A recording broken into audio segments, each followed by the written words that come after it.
Hello foodies, ఎలా ఉన్నారు అందరూ? I'm Kavitha. I'm also foodie.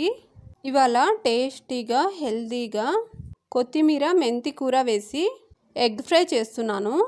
ముందుగా స్టవ్ మీద కడాయి పెట్టుకొని కట్ చేసుకున్న ఆనియన్స్ని పచ్చిమిర్చిని వేసి కాసేపు ఇలా ఫ్రై చేసుకోవాలి.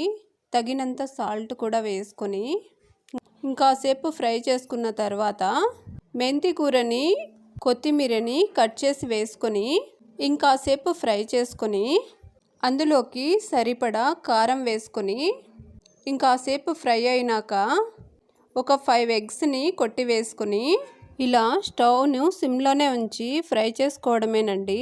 ఇలా పూర్తిగా ఫ్రై అయినాక స్టవ్ ఆఫ్ చేసుకోవడమే. చపాతీలో కానీ రైస్లో కానీ చాలా బాగుంటుందండి.